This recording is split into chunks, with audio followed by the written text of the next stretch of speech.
Hey, buddies! Welcome to the Beae tutorial. In this video, we'll show you how to create a Shopify Section Template.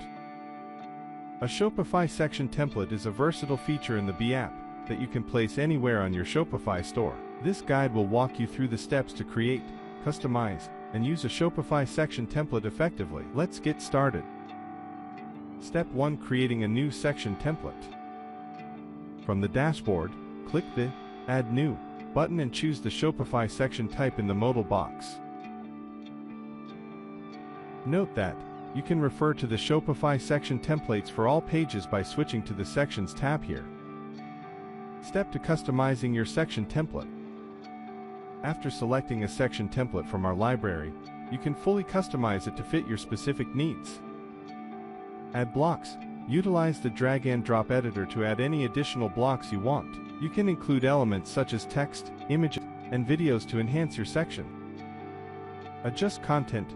Modify the existing content to suit your brand and message. This includes changing text, swapping out images, and adjusting styles to match your store's aesthetics.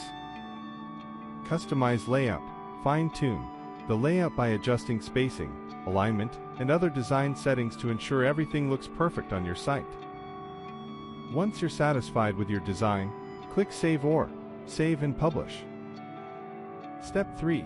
Placing the section template on your store. After completing your save or publish, a successful pop-up will appear, and you just need to click on the View and Theme Customize to redirect to the Shopify theme. In the Theme Editor, click on Add Section, where you want to place your new template. From the list of available sections, select the section template you created in the Beae app, or search for the Shopify section template name you set before to apply the changes to your live store. Creating and using a Shopify section template in the Beae app allows for flexibility and customization in designing your Shopify store. Follow the steps outlined in this guide to create beautiful, functional templates that enhance your store's appearance and user experience. For more detailed assistance or troubleshooting, visit the Beae Support Center or contact our support